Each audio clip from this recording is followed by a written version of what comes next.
Welcome back to the Deep Dive. Look, if you've scrolled through your news feed this morning, you already know the vibe out there. It is heavy. I mean, there's really no other word for it. Heavy is maybe putting it lightly. We are barely into 2026, and the headlines are just relentless. You've got these global protests that feel different this time. More urgent, yeah. More urgent, more organized. You've got corporate scandals breaking, it feels like every week, that are exposing this deep rot in institutions we all thought were solid. Right. And then there's just the noise, the whole post-truth internet where you don't even know if the video you're watching is real or some deep fake. It feels like the ground rules for how society works are just shifting right under our feet. Yeah. People are calling this the year of exposure, and I think for a good reason. So for today's deep dive, we decided to do something a little unconventional. We wanted to find a manual for navigating this specific kind of chaos. We pulled a stack of sources: social justice scholars, business ethics journals, ancient history academics, and they all kept pointing to the same text. A text that, frankly, most modern analysts just completely ignore. We were looking at the book of Proverbs. And I know what you're thinking. You're thinking, oh, great, a sermon. Right. Be nice, don't lie, call your mother. Yeah. But stick with us, because when we actually unpacked these sources, what we found wasn't a book of religious platitudes. We found a survival manual. A survival manual for a society that feels like it's fraying at the edges. We found a guide to corporate politics that is way more Machiavellian than you'd expect, and an economic manifesto that honestly fits the gig economy of 2026 almost perfectly. It's pretty surprising. The research suggests Proverbs isn't really about just being good. It's about being effective in a world that is often, well, bad. So here's the roadmap. We're going to apply this ancient data set to three very modern problems. First, systemic social justice. Then managing up in a toxic workplace. And finally, financial resilience in a recession. And we'll wrap it all up with the most 2026 problem of all. How do you handle the truth in an age of AI and, algorithmic manipulation? It's a lot to cover. It is. So let's start with the framework, because I think most people have this basic misconception about what the book even is. The academic intros make a crucial distinction right away. Proverbs kind of has a split personality. It really does. And that tension is the key to the whole thing. On one hand, you have the theological frame, chapters 1 through 9. That's where you get the famous line, the fear of God is the beginning of wisdom. That's the one everyone knows, the vertical relationship. Exactly. It implies submission, piety, a kind of moral order. It's the Sunday school part. Okay, so that's one side of the coin. But then there's this other side that the sources kept highlighting. Right. A huge chunk of the book treats wisdom not as this religious virtue, but as a craft. The Hebrew word is chokmah, and it's the exact same word they would use for the skill of a carpenter or a metal worker. Or a coder in our day. Or coder, exactly. So wisdom is a technology. Wow. It's a transmissible human craft. It's almost secular in how practical it is. It's about cause and effect. It's satiric. It's shrewd. It's about looking at a complex social system and figuring out, okay, how do I navigate this without getting crushed? That is a very different vibe from just following the rules. It sounds like street smarts. It is street smarts, and that's why it's so relevant for 2026. I mean, we are not dealing with a world that plays by fair rules right now, so we need that street smart side of the text to survive. Okay, let's apply that immediately. The first big headline of the year, social justice. We're seeing this massive pushback against inequality. Now, usually when people look for biblical commentary on this, they go to the prophets, right? Isaiah, Amos. The fire and brimstone guys, yeah. The ones screaming at the kings. The burn it all down approach, which, has its place. But you brought in research from Rabbi Dr. Shmuley Yanklowitz that suggests Proverbs is actually the better guide for systemic reform. Why is that? So Yanklowicz's argument in his social justice commentary is that while the prophets give us the passion for justice, Proverbs gives us the logic for it. He says that in 2026, we have to move beyond just individual morality. It's not enough for me to be nice. Right, it's not enough. You have to understand how the systems you're a part of impact other people. Can you give us a concrete example? Like, how does a proverb about personal behavior scale up to a global system? Let's take Proverbs 14.31. It says, Whoever oppresses a poor man insults his maker. Okay, that's strong language. But how does that apply to, say, a CEO or a supply chain manager today? Well, look at the logic. It doesn't say oppressing the poor is mean. It doesn't say it's illegal. It says it is a direct insult to the creator. Yanklowitz points out that this elevates economic exploitation from a business problem to a theological crime. So if I'm running a company in 2026 and my supply chain relies on underpaid labor, or I'm busting unions to keep wages low. You're not just making a shrewd business decision. According to the text's logic, you are desecrating the image of God. It completely removes that separation between business ethics and moral reality. You can't separate the spreadsheet from the soul. You can't. And there's another layer to this. Yanklowitz also highlights Proverbs 1.2, which talks about understanding words of discernment.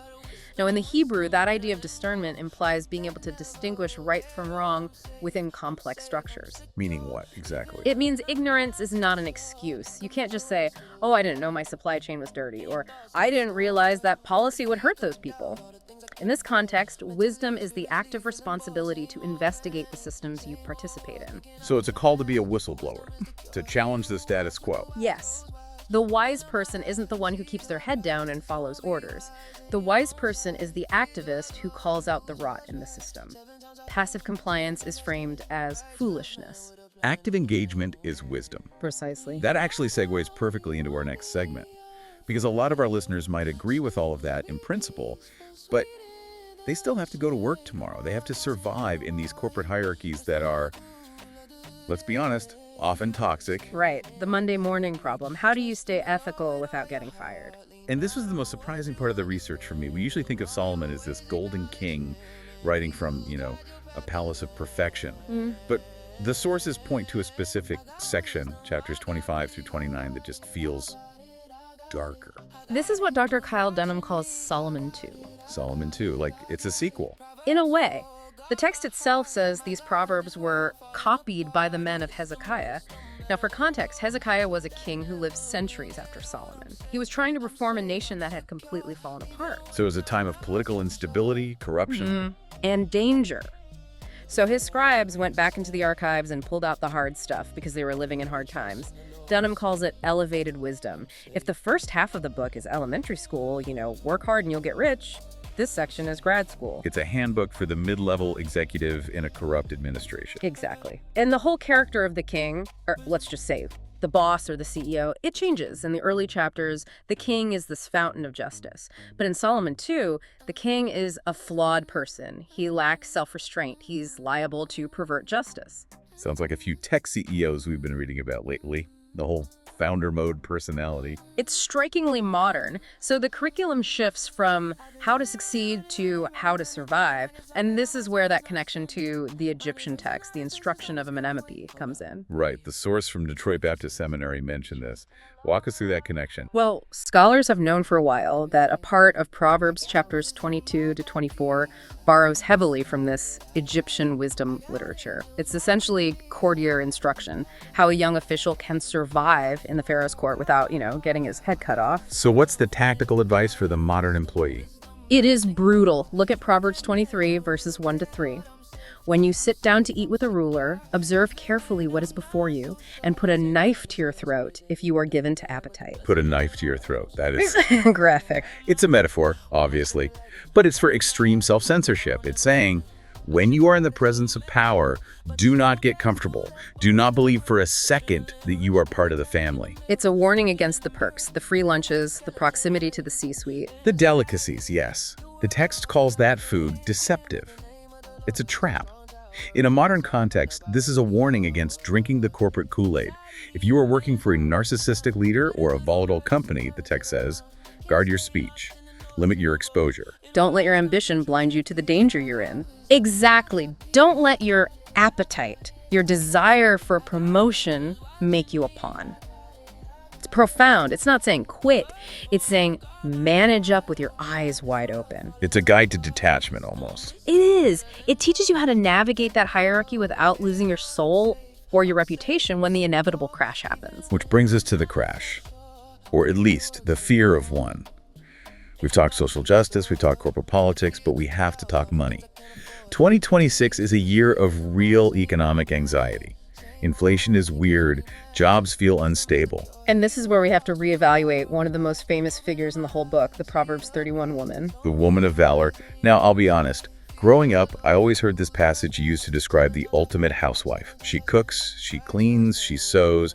It all felt very domestic. And that's the Victorian filter we've put on it. But the source from Liberty University just strips all that away and looks at the actual economic activity being described. And when you do that, she doesn't look like a housewife. This is like what? She looks like a private equity manager. Okay, you have to convince me on that. What makes her a tycoon? Look at the verbs, Proverbs 31, verse 16. She considers a field and buys it. That's independent real estate assessment and acquisition. She's not asking her husband for permission. She is analyzing the market and executing the deal. And then she develops the property. Right. With the fruit of her hands, she plants a vineyard. That's capital reinvestment.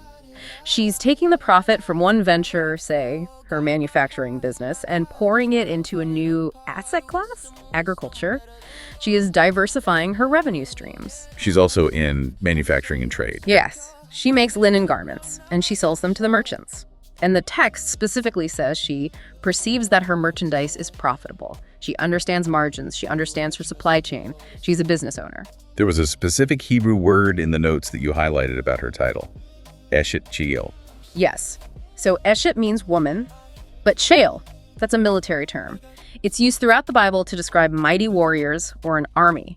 It implies force, power, effectiveness. So she's not the quiet wife, she's the economic warrior. Exactly.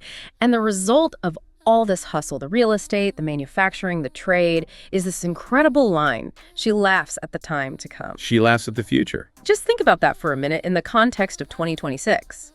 Why is she laughing?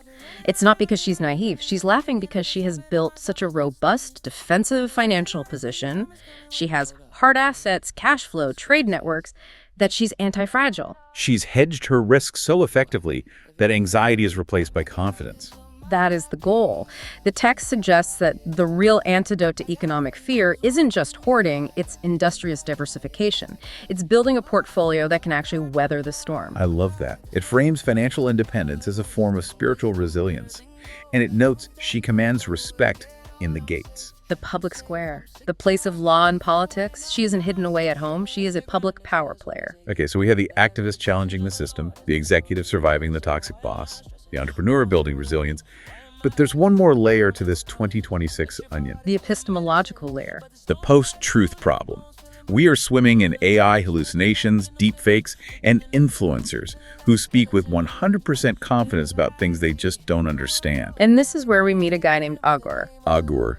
Not a name that gets a lot of airtime. No, he's tucked away in chapter 30. And he's a fascinating counterpoint to the rest of the book. Wilmington and Dunham both highlight him. Agur is described as a sage, but his opening move is just shocking. What does he say? He says, "I'm too brutish to be a man. I do not have the understanding of a man." He starts his masterclass by calling himself an idiot. Effectively, yes. He says, "I have not learned wisdom, nor have I knowledge of the Holy One." This is what the scholars call epistemic humility. Unpack that for 2026. Well, just think about your social media feed. It's full of people projecting absolute certainty. Here's exactly why the market crashed. Here's precisely what the geopolitical strategy is. It's a marketplace of arrogance. Hubris sells. Hubris sells. But Agur argues that hubris is actually dangerous. In a complex world, the person who thinks they know everything is the one who gets scammed. They're the one who gets radicalized. They're the one who makes the fatal mistake. So Agur is the antidote to the so-called expert class that gets everything wrong. He's the antidote to false certainty. He makes this critical distinction between knowledge, just having facts, and wisdom, which is knowing the limits of those facts. The text implies that in a world where facts are cheap or even fake, the wisest thing you can do is admit your own limitations. It's the Socratic paradox, but in Hebrew. I know that I know nothing. And that protects him. Because he admits he doesn't know, he's open to actual observation. He looks at the world with wonder, not with judgment. He lists these riddles, the way an eagle flies, the way a snake moves on a rock. He observes reality as it is, not as his ideology says it should be. That feels like a genuine survival skill for the AI age. When you can't trust the image on the screen, you have to trust your own humble observation of reality. Skepticism becomes a form of safety. We have to touch on this. Even if people haven't read this book, they are literally speaking it every day. The cultural footprint is just Massive. Oh, it's inescapable. The Willington source listed a bunch of these modern idioms that are just direct quotes. Let's do a quick round. Give us the hits. Okay, financial risk. Don't throw good money after bad.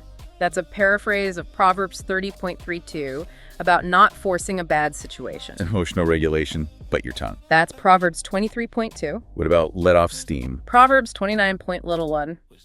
A fool gives full vent to his spirit, but a wise man quietly holds it back. I like the social ones. Don't wear out your welcome. That is almost verbatim Proverbs 25.16. Let your foot be seldom in your neighbor's house, lest he become weary of you and hate you. Which is just good advice. It is, Yeah. but it shows these aren't just religious rules. They are life hacks that have survived 3,000 years of AD testing. They work because they understand human nature. Okay, so let's synthesize this. We started by saying we needed a manual for the chaos of 2026. And we found one. But it's not a simple one. No, we've seen that the book challenges us to be social justice activists who see oppression as a theological crisis. It warns us to walk into our workplaces with a knife to our throat, to maintain our integrity in the face of toxic power. It gives us the blueprint for what you called economic warfare. Through the woman of valor, diversify, reinvest, and fear nothing.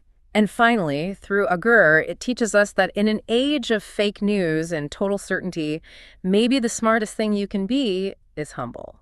There's one final thought I want to leave the listener with. You mentioned earlier that the book has a structure, that it evolves. Yes, this is from Dr. Dunham's research. He notes that Proverbs moves from elementary wisdom at the beginning, black and white, do this, didn't get that, to what he calls enigmatic wisdom at the end. Enigmatic, meaning riddles. Meaning complexity. The book ends with Agur's confusion and the incredibly complex picture of the noble wife. It stops giving you simple rules and it starts asking you to think. So the journey of wisdom isn't about finding the answer key. No, it's about developing the capacity to handle the riddles, to sit with the complexity of 2026 without breaking. The question isn't, do you know the rules? It's, are you ready for the riddles? That's where real life happens. That is the challenge for this week.